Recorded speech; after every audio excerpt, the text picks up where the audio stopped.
전격 인터뷰 더불어민주당 원내대표 비서실장이시죠. 이기원 의원 만나봅니다. 의원님 어서 오세요. 네, 반갑습니다. 네. 이 원내대표 비서실장이신데 정청래 대표 체제 이제 한 달여가 됐나요? 이 네. 김병기 원내대표하고 두 분의 합은 좀 어떻게 보세요? 이제 저희가 사실은 올해가 정말 큰일이 많았던 해 아니겠습니까? 그렇죠. 예. 탄핵이 이루어졌고 조기 대선이 이루어졌고 또 새 정부가 인수위 없이 출범한 그런 시절이었습니다. 그리고 저희가 이재명 대표를 야당의 원톱으로 민주당이 똘똘 뭉쳐서 오다가 이제 분화하기 시작한 거죠. 행정부의 최고 수반이 되셨고 또 당은 당대로 거기에 부응하는 또 대응하는 조직으로 이제 만들어져 가고 있는데 이제 원내대표와 당대표가 뽑힌 지도 얼마 안 되셔서 이제 호흡을 좀 맞춰가는 과정이다. 근데 비교적 제 예전의 경험에 비춰보면 짧은 시간 내에 호흡을 맞춰가고 있고 특히 저희가 개혁 입법을 준비하고 있는데 개혁 입법을 준비하면서 정기국회를 맞이하면서 실제로 빠른 시간 내에 호흡들을 맞춰가고 있다. 저는 이렇게 개인적으로 평가하고 있습니다. 네, 정치 현안 살펴보겠습니다. 어제 법사위에서 검찰개혁을 위한 공청회가 진행이 됐습니다. 이 중수청 관할, 보안 수사권 팽팽했는데 주목한 내용 있으신가요? 어제는 각계 전문가들이 이제 자기들의 의견을 좀 주시는 그런 공청회였고요. 국민들이 관심을 가지는 이 거버넌스의 구성 문제, 그러니까 검찰청을 폐지하고 명칭이 어떻게 됐던 중수청, 기소청을 만들 때 그 소관을 어떻게 할 것이냐의 네. 문제들이 이제 주되게 얘기됐습니다. 사실은 9월 25일 이번 정기국회 9월에 마지막 본회의가 될 것으로 예상되는 날인데 물론 25일 이후에도 할 수는 있겠습니다만 이때 저희가 정부조직법을 통과시키려고 하는데 그때 들어갈 수 있는 내용을 중심으로 토의가 이루어졌다. 거버넌스 구성 관련돼서 이렇게 좀 말씀드립니다. 이게 좀 이 검찰의 행보가 좀 이례적인데 노만석 검찰총장 직무대행이 네. 여당이 추진하는 지금 검찰개혁의 핵심 쟁점 중 하나죠. 검찰 보안수사권 폐지. 이를 두고 보안수사는 검찰의 의무라며 사실상 반대 입장을 밝혔습니다. 이 같은 행보는 어떻게 보셨어요? 아까도 말씀드렸지만 정부조직입법이 지금 제일 먼저 준비되어 가고 있는 과정이어서 조금 더 나간 것이고요. 사실은 보안수사권이라든지 보안수사 요구권이라는 것은 개별입법. 그러니까 저희가 이제 정부조직법을 통과시키고 나가면 이후에 있을 10월 정기국회에서 검찰청 폐지법, 기소청법, 중수청법을 만들 때, 설립법 이런 거 그 만들 3법을 때 만들 때 들어갈 내용들입니다. 네네. 그래서 조금 이후의 문제이긴 합니다만 저는 개인적으로는 그 해당 기관을 대표하고 계신 분이 지금 의견을 주신 건데 아시다시피 이번 개혁의 핵심은 검찰의 수사권 기소권 남용으로 인해서 생긴 국정농단의 문제를 해결하기 위해서 검찰청 개혁이라는 큰 개혁 과제를 진행하고 있는 것입니다. 그런 과정에서 검찰의 대표 되시는 분이 직접 이것은 이렇고 저것은 저렇고라고 의견을 주시는 것은 저는 국민들의 정서에 맞지 않을 것이다. 저는 그런 생각이 좀 들어서요. 좀 자중해 주셨으면 좋겠다라는 말씀을 좀 드립니다. 개인적으로는 그 보안수사권이라는 것이 잘못 도입되면 아시겠지만 지금도 보안수사권이 있습니다만 보안수사권을 검찰이 선체적으로 경찰이 수사하고 있는 사건 아니면 경찰이 공소를 그러니까 불송치한 사건들을 다시 송치받아서 검찰이 입맛대로 수사했던 사건들이 꽤 많습니다. 그로 인해서 실제로 검찰이 정치에 개입하고 그리고 국정을 농단했던 사건들이 꽤 많습니다. 대표적인 사건들이 예전에 보면 성남 FC 문제 같은 경우에 제 기억으로는 경찰이 불송치한 것을 검찰이 가져와서 막 키워서 여기까지 가져온 거 아니겠습니까? 그러니까 필요에 따라서 정치적 사건 아니면 재벌 관여 사건 등 국민들 관심사가 있는 사건들은 자기들 직접 수사를 해와서 하면서 검찰의 권한을 남용했던 사건들이 많기 때문에 저는 보안수사권보다는 보안수사 요구권 정도가 적당하지 않나 이렇게 좀 판단하고 있습니다. 개인적인 의견까지 주셨습니다. 그 중대범죄수사청 이 당 의원총회에서는 일단 행안부 산하로 놓는 걸로 좀 의원들은 그렇게 좀 정리가 되어 있는 거죠? 네, 의원들의 의견에서 다수인 것 같습니다. 어제는 이제 전문가들의 얘기를 좀 들었고 이 더센트컵법 개정안 어제 법사위를 통과했습니다. 그런데 흥미롭게 본 게 재판 중개 내용이 좀 담겨 있습니다. 네. 이건 어떤 배경입니까?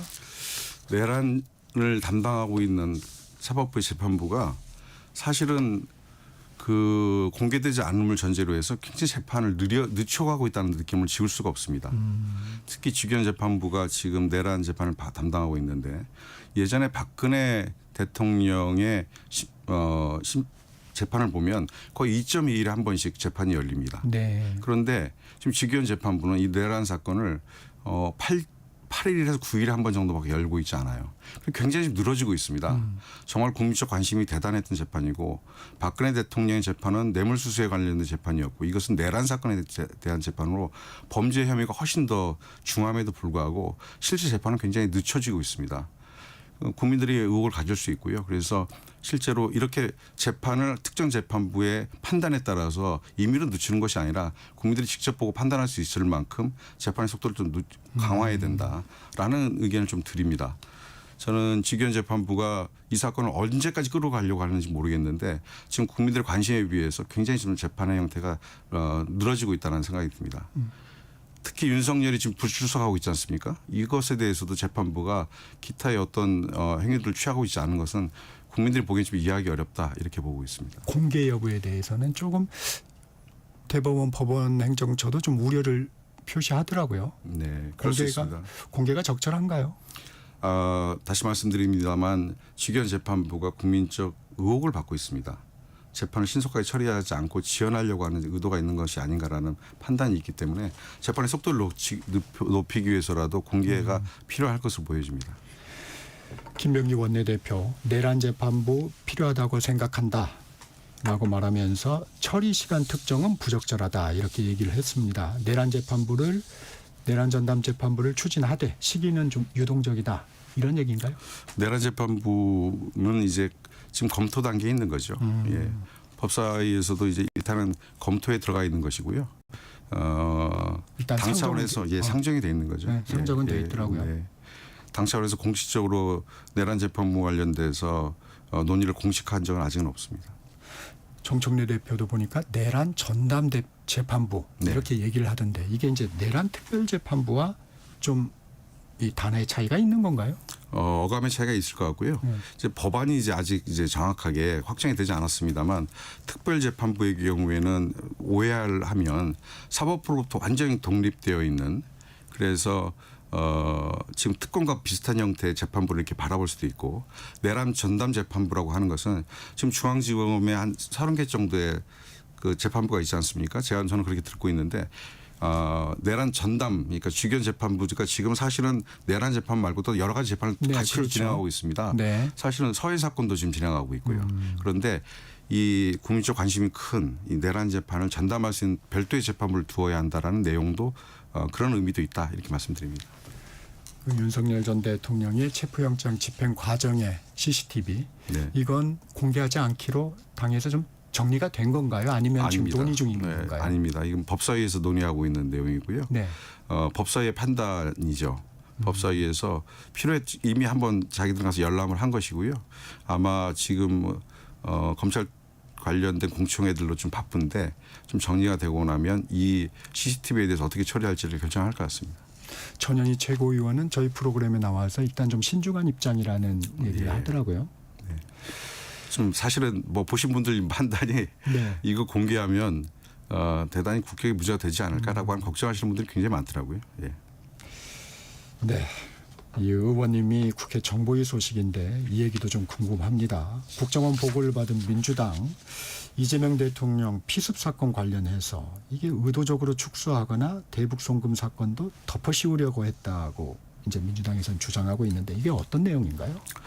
뭐 크게 뭐 사건들을 그날 국정원에서 여러 사건들 서해 사건, 동해 사건서부터 시작해서 가덕도 피습건 그리고 대북 송금 사건들 여러 가지 사건들에 대해서 그 국정원이 지금 진행하고 있는 특별 감사에 대한 내용을 개략적으로 좀 보고한 바가 있습니다. 그리고 네. 양당 간사들이 언론에 이제 브리핑한 바가 있는데요. 저는 이런 생각이 듭니다. 그 국정원의 기능의 핵심은 정보의 수집과 배포입니다. 근데 수집을 하고 배포할 때 선택적으로 배포하는 것이죠. 네.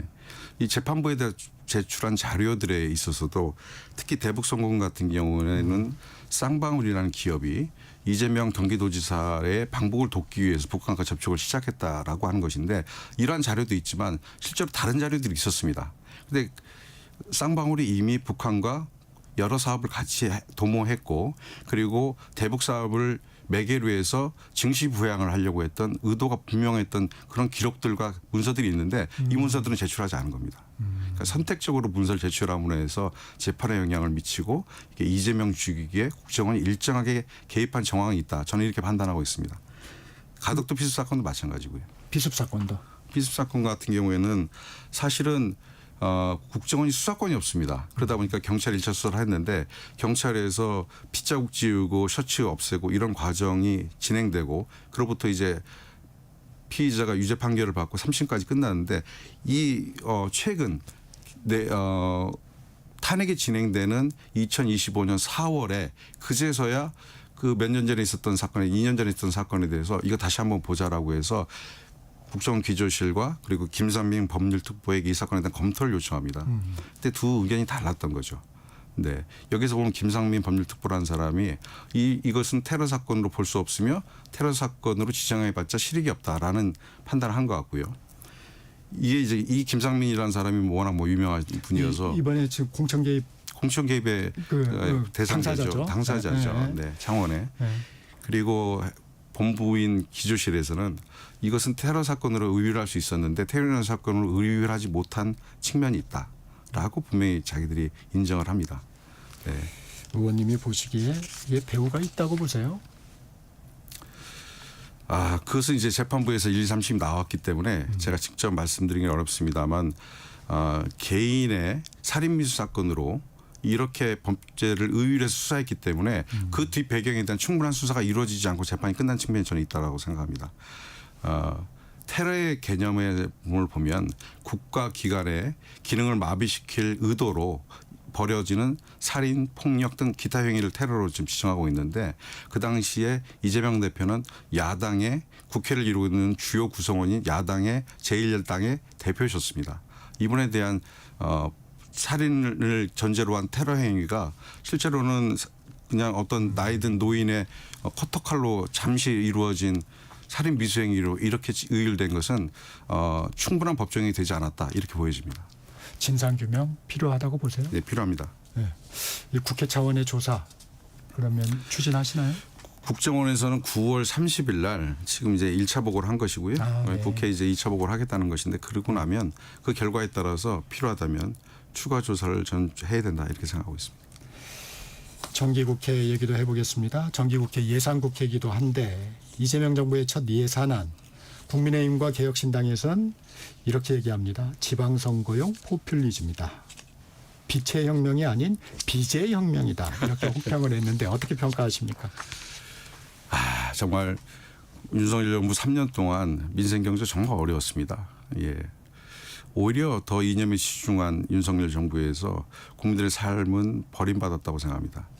그리고 국제 경제의 흐름 그리고 중국의 재부상을 전혀 준비하지 못했고 그래서 한국 경제가 특히 미국과 일본 중시로만 재편되는 과정에 참여함으로 인해서 중국의 부상과 러시아 등 중심으로 한 그 브릭스로 대별되는 경제 도상국들의 이런 발전을 충분히 따라가지 못했던 측면이 있습니다.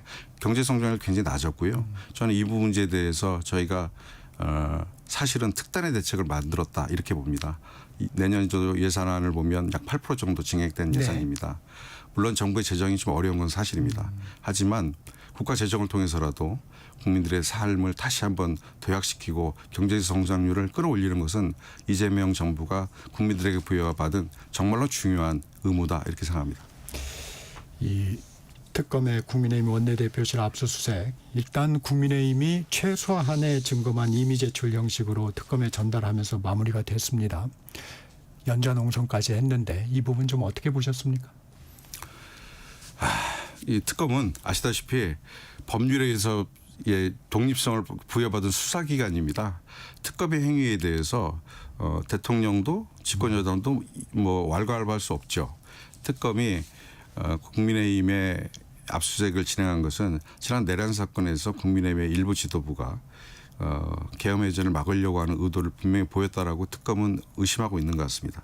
그 의심을 수사를 통해서 밝히고자 지금 압수수색이 진행되는 것인데 거기에 대해서 저희들이 입장을 내기 좀 어렵고요.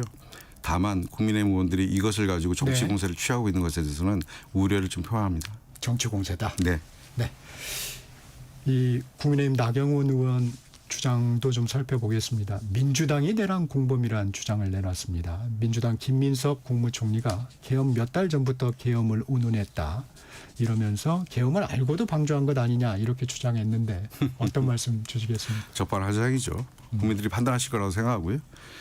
그 정말로 빠른 정보력을 가지고 군이 움직이고 있는 것을 미세하게 바라보면서 내란의 위험성을 여러 차례 경고했습니다.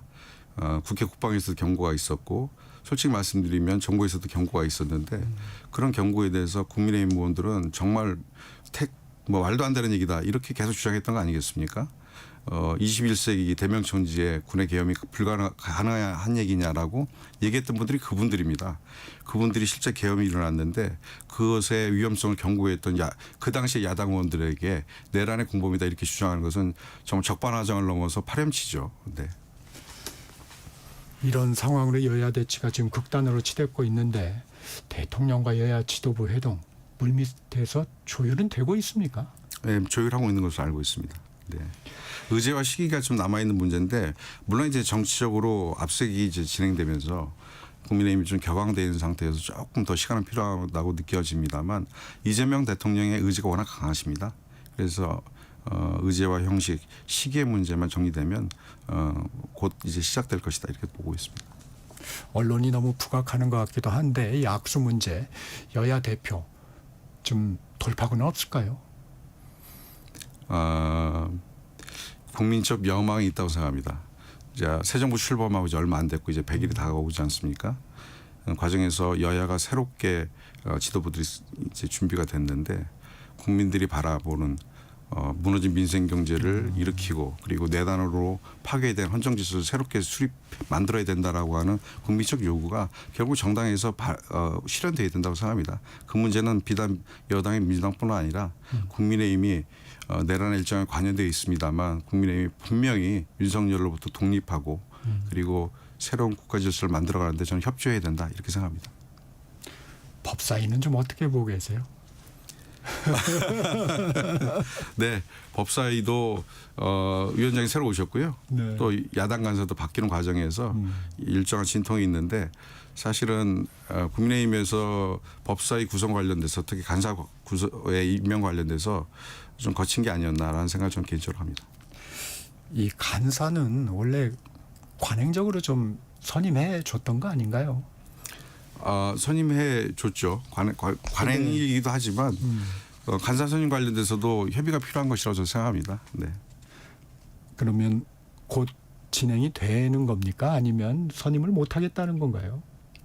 법사위 좀 판단을 맡게 될 것 같습니다. 네. 권성동 의원 체포동의안 표결은 다음 주 정도 있겠죠? 네. 국민의힘 어떤 대응을 할 걸로 보십니까? 내부에서는 뭐 여러 가지 논란이 있을 텐데 기본적으로 무기명 비밀 투표이고요. 의원들의 자율 의사에 따라서 만들어지기 때문에 그 권성동 체포동의안에서 얼마의 표가 나올지는 현장 가서 봐야 될 것 같습니다. 다만 권성동이라는 분이 아시다시피 윤석열의 최측근이었고 윤핵관으로 대표되는 대표적인 분이었습니다. 최근까지 국민의힘 지도부 역할을 했었는데 이분이 대통령 선거에 특정 종교 집단을 도움을 받기 위해서 종교 집단의 수장을 만나고 큰절을 하고 그리고 일정한 금액을 수수했다라고 하는 의혹이 있습니다. 저는 이 문제 관련돼서는 분명한 수사가 이루어져야 된다라는 생각이고요. 그리고 권성동 개인은 정말 이번 수사를 통해서 대한민국 정치계에서 더 이상 역할을 해서는 안 된다. 저는 이렇게 개인적으로 생각하고 있습니다. 이 추경호 당시 원내대표죠. 내란 계엄이 있을 당시 원내대표 이번에 이제 압수수색 대상이기도 했는데 정청래 대표가 추 의원 의혹이 사실로 확인되고 유죄를 받으면 정당 해산 심판 피할 길이 없다 이렇게 했는데 정당 해산 심판 청구 가능성이 계속 나오고 있습니다. 뭐 배제할 수 없다고 생각합니다. 근데 이제 다만 이제 재판이 진행돼야 될 문제이고요. 또 수사가 진행 중에 있기 때문에 재판도 내란 재판대로 진행되고 있고 또 특검 수사가 또 진행되고 있기 때문에 그 결과를 좀 봐야 된다. 지금 그래서 추경호 전 원내대표에 대한 압수수색에 대해서 국민의힘이 저렇게 강하게 반발하고 있는데 저는 협조해 줘야 된다고 생각합니다. 협조하면서 당당하다고 하면 특검의 이 수사에 왜 저렇게 저항을 합니까? 그리고 사실은 자기들 별 자리 없다고 하면 있는 대로 보여주면 됩니다. 네. 어제 대규모 집회를 했고 국회 복도를 다시 이제 의원들이 주저앉아서 복도를 막고 있던데 국민들의 눈높이에서 보면 보기 적절치 않습니다. 김건희 특검 통일교 한학자 총재의 변호인을 최근 만난 게 논란이 됐습니다. 특검팀은 일단 일상적인 대화만 했고 이 통일교 변호인이라는 얘기를 하지 않았다 이렇게 얘기를 했는데 이 상황은 좀 어떻게 보셨어요? 저도 뭐 기사를 봐서 이제 알게 된 내용인데요. 네. 만약에 변호인임을 밝히고 만났다고 하면 민중기 특검에게는 좀 상처이고 민중기 특검에 이건 좀 책임을 져야 될 문제라고 생각합니다. 다만 예전 알고 있던 지인이시고 그분이 지나가는 길에 들려서 인사하고 갔다라는 게 지금 민중기 특검의 주장인 것 같은데요. 이 문제는 일단 저희는 민중기 특검의 진술을 좀 믿어야 될 것 같고요. 만약에 이것 이외에 다른 정황들이 나온다고 하면 민중기 특검이 좀 해명해야 한다. 예, 책임져야 된다 이렇게 생각합니다. 이 조국 혁신당 성비 사건 그런데 이게 이제 민주당으로 좀 튀었어요. 이 2차 가해성 발언을 했다는 의혹을 받는 최강욱 교육연수원장에 대해서 정청래 대표가 매우 신속하게 윤리감찰단에 긴급 진상조사를 지시했습니다. 어떤 배경인가요? 최강욱 의원이 지금 당의 교육연수원장을 맡고 계시기 때문에 당의 주요 보직자이십니다. 그런데 이 관련돼서 특히 민감한 성비위 사건 관련돼서 그 당사자는 아니시고 다만 그것을 그렇죠. 바라보는 제3자로서 본인의 의견. 평을 했던 것인데 네. 그 의견 중에 일부 표현이 조금 피해자들 입장에서는 걸릴 수 있는 문제이기 때문에 이 문제 관련돼서는 특히 민주당에서는 최강욱 의원에 대해서 일단 그 발언의 진위를 조사하는 지시를 내렸기 때문에 일단 조사 결과를 좀 봐야 될 것 같습니다.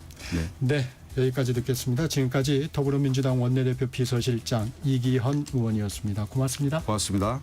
전격시사 1부 마칩니다. 전하는 말씀 듣고 2부로 돌아옵니다.